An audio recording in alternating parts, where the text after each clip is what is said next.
Estamos viendo imágenes del Mirador del Cabo, donde estamos realizando este programa en el día de hoy, un lugar emblemático en la costa de la ciudad de Mar del Plata. Ya recibimos, vamos a dialogar con el titular del Sindicato de Empleados de Comercio de Mar del Plata y la zona, Guillermo Bianchi. Guillermo, ¿cómo estás? Buenas tardes. Hola, buenas tardes. Gracias por la invitación. Bueno, ¿hay lugar para hacer entrevistas con tanto trabajo en Mar del Plata o es complicado eso?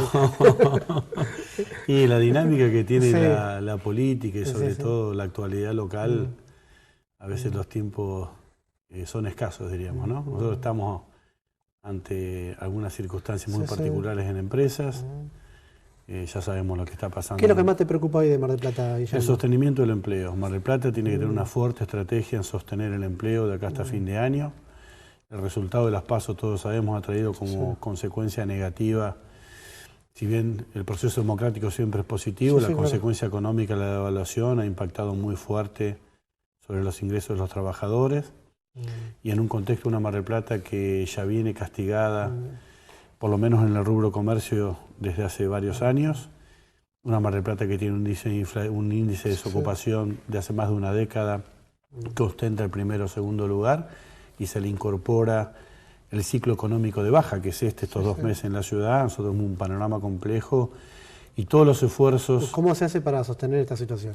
Y me parece que tiene que haber mesas y diálogos permanentes. Nosotros, te doy un ejemplo concreto. Hemos firmado un procedimiento preventivo de crisis, el Sindicato Pastelero, el Sindicato de Empleados de Comercio, una empresa de alfajores muy importante de la ciudad de Mar del Plata. No, Balcarce. Balcarce, perdón. Para sostener 110 fuentes de trabajo. Hubo que ceder de alguna manera algunas posiciones sobre el tema complejo que es la trama laboral y hemos logrado un acuerdo para sostener 110 fuentes de trabajo. En el día de ayer, la CGT, la UCIP y la Defensoría del Pueblo encabezaron un reclamo para que un lavadero de la ciudad de Mar del Plata, que le llegó una tarifa de luz de alrededor de 87.000 pesos y 19.000 pesos el uno, cierre sus puertas. Van a ser recibidos por Camusi la semana que viene, intentando dar un plan que le permita seguir con las puertas abiertas de esta empresa. Bueno, esas son las formas. Ahora, ¿son paliativos o soluciones? No, son paliativos. Si el modelo económico, por lo menos que nosotros creemos, tiene que tener un fuerte componente de consumo interno, que desarrolle la rueda virtuosa del consumo, es imposible pensar en una economía que crezca. Yo creo que aquello que se propuso el gobierno nacional, que era intentar dominar la inflación, y el instrumento que propuso utilizar era deprimir el consumo, se mantuvo a lo largo del tiempo. Y hoy nos encontramos que los propios técnicos del gobierno nos señalan lo que se llama la estanflación, que es la inflación con estancamiento de consumo. Entonces, esa ecuación no se revierte al corto plazo. Podemos hablar de un montón de situaciones económicas, cómo ha tomado deuda la Argentina, cómo ha impactado eso en la economía local. Ese tema ha impactado en las urnas, queda claramente, ¿no? Totalmente. Por eso es muy importante, y yo creo que es un gesto de madurez de ambos candidatos más votados, de sentarse, de bajar decibeles, de ocuparse a que equipos técnicos, económicos se sienten a dialogar. Y las 3 propuestas que llevó el sindicalismo, si me permitís, que yo creo que son salidas de coyuntura, pero necesarias. La primera... Porque más allá de la reunión de los candidatos, la vida de la gente sigue, ¿no? La vida nuestra sigue. Cada día, y preocupados por el sostenimiento del empleo. Nosotros tenemos 3 cuestiones concretas que hemos conversado a nivel federacional y se han llevado a las diferentes reuniones que ha tenido la CGT con el gobierno. Lo primero es aumentar el salario mínimo vital y móvil. Hoy está en $220 el salario promedio más bajo de la región mínimo vital y móvil. Necesitamos que, tal cual dice el INDEC, que con 31.000 pesos es la franja mínima para no estar bajo la línea de la pobreza, se aumente el salario mínimo vital y móvil a ese estadio. Segundo punto, como paliativo circunstancial, pero que puede ayudar a superar este 20% que ha tenido de caída la moneda, es 5.000 pesos de bono, como ocurrió en la crisis del año pasado. 20% en los últimos 10 días, ¿no? Por supuesto, estamos hablando de esta coyuntura infernal. Y después que se convoque, después de que logremos este objetivo, que se convoque una nueva paritaria de los sectores. Cada sector tiene que abrir paritarias. ¿Por qué, Carlos? Porque la inflación proyectada máxima para este año rondaba entre el 30 y el 34%. Y ya el propio gobierno nacional habla de un 40 y un 50%. A la abrupta caída del poder adquisitivo de la gente, se le incorpora una abrupta caída de la moneda, lo que impacta directamente en el poder adquisitivo de la gente. Sí. Hoy se destina gran parte del salario, de las jubilaciones y los pequeños y medianos empresarios al alimento y a los impuestos. Entonces, esto que ha sucedido tiene que ser revertido, por lo menos de acá hasta fin de año, hasta que el mismo gobierno o un nuevo gobierno, que yo creo que por la cantidad de votos sacados, creo que puede ser el que conduzca los destinos de nuestro país, ponga a rever un modelo económico que hasta hoy no ha dado resultados. Más allá de, obviamente, de tu responsabilidad como titular de un gremio importante de Mar del Plata y la zona, ¿tenés una lectura política de lo ocurrido? Sacándote lo sindical, ¿no? Sí, yo creo, primero yo creo que hay que darle valor a las PASO. Son cuestionadas, yo creo que tienen aspectos... Bueno, el gobierno casi dice que no existieron esas elecciones, que fue un partido amistoso. No, fueron muy contundentes. Yo creo que en el proceso democrático hay ejercicios muy importantes. Por ejemplo, ahora se tiene que reeditar, porque por ley tiene que haber un debate presidencial. Bienvenido. Yo creo que hay instrumentos de democracia que han favorecido la posibilidad de que la gente se exprese. Y que alimentan también la democracia, ¿no? Por supuesto. Esos elementos. Y lo otro, creo que ha sido contundente el rechazo al modelo económico impuesto por Macri. Creo que su punto de inflexión fue el acuerdo con el Fondo Monetario Internacional. Yo creo que haber depositado en un organismo externo la economía del país ha traído graves consecuencias. Porque ¿quién votó o quién optó por el modelo que va a proponer Alberto Fernández? La misma gente que acompañó en su momento a Mauricio Macri. Entonces creo que ese descontento que ya se sentía y que el propio gobierno lo decía entre líneas, se concretó holgadamente con el voto de la gente. Bueno, está teniendo el sindicato diferentes rondas de diálogo con candidatos de acá de Mar del Plata, ¿no? Bueno, ¿cómo van esas conversaciones?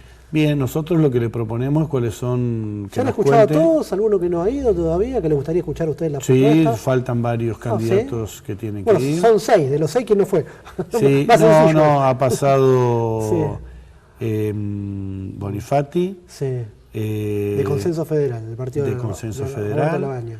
Estuvo, no recuerdo ahora qué otro candidato estuvo Fernanda Reberta, con nuestros jubilados. Sí. Y vamos a llamar al resto de los candidatos, por supuesto. La invitación la hacen ustedes, no es que van ellos, golpean la puerta. El centro de jubilados... Gustavo Pulte también estuvo, ¿no? No, va a estar Gustavo Pulte. El centro de jubilados de nuestra entidad nos propuso convocar a los diferentes candidatos para ver cuál era la agenda que tenían para la tercera edad. Mirá vos. La tercera edad es una franja etaria importantísima en nuestra ciudad. Claro. Ocupa un lugar central. El 20% de los adultos mayores de la Argentina reside en Mar del Plata. Es un número muy importante, porcentualmente. Si bien por Bonifati y Roberta ya han ido, le he escuchado a los abuelos, ¿no? Le he escuchado y han elevado algunas propuestas y nosotros queremos... que los otros 4 también vayan, estaría bueno. Sí, porque aparte han tenido el gesto de sentarse, nosotros nos sentamos en una mesa como estamos sentados acá, se le pregunta. Porque la tercera... Si hay que poner la mejilla también hay que ponerla para escuchar la reclama. Por supuesto. Y los adultos mayores ya cuando pasan un umbral se animan a decir cosas que por ahí en otros momentos algunos no dicen, preguntan mucho, exigen mucho, han pasado diferentes periodos en nuestro país. Pasa por una cuestión de respeto también, ir y escucharlos. Sí, aparte se necesitan políticas muy activas. ¿Y qué te gustaría del próximo gobierno municipal, sea quien sea? Y para mí que tenga una agenda muy vinculada al trabajo y al empleo. Mira, Arroyo no la tuvo. Yo creo que Arroyo tuvo la deficiencia o el intento de poner 2 secretarios de producción, que sería la figura que tendría que tomar, que los dos eran foráneos. Uno fue Toti Flores y otro es Maquiavelo. Que yo no estoy cuestionando sus actitudes, sus aptitudes personales. Estaba hablando de no conocen la ciudad. No conocen la ciudad. Y si vos no conocés la ciudad no tenés tiempo para estudiar y gestionar. Yo creo que nosotros lo que pretendemos es que en la agenda del intendente y los concejales de todas las fuerzas esté el tema del trabajo y del empleo. Ambas cosas. Porque en definitiva... Pero todos hablan de trabajo y empleo, los candidatos. No, tiene que estar en la agenda. Tiene que estar en la agenda. Una cosa es hablar y hacer un diagnóstico de las cosas y otra cosa que esté en la agenda concreta de las acciones diarias. Acá hay que tomar el tema del trabajo y el tema del empleo como un eje central. Yo antes de entrar creo que había una nota con alguien que hablaba de nuevas tecnologías y lo vinculaba a la cuestión La informática, Sí. el CHET en Mar del Plata es un polo de desarrollo para nuevas tecnologías y creación de software que hay que aprovechar porque es generadora de nuevos empleos. La tercera edad es un lugar donde se pueden generar nuevas actividades en función del cuidado de los adultos mayores y de actividades que pueden hacer los adultos mayores. Mar del Plata tiene que rever su trama productiva e incentivar nichos productivos que no están desarrollados en toda su potencialidad. El empleo nosotros siempre lo proponemos como el puente que une la riqueza de una sociedad con el bienestar de su gente.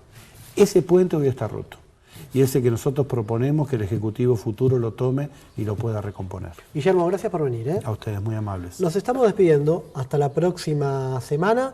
La repetición de este programa los martes a las 5 de la tarde. Chau.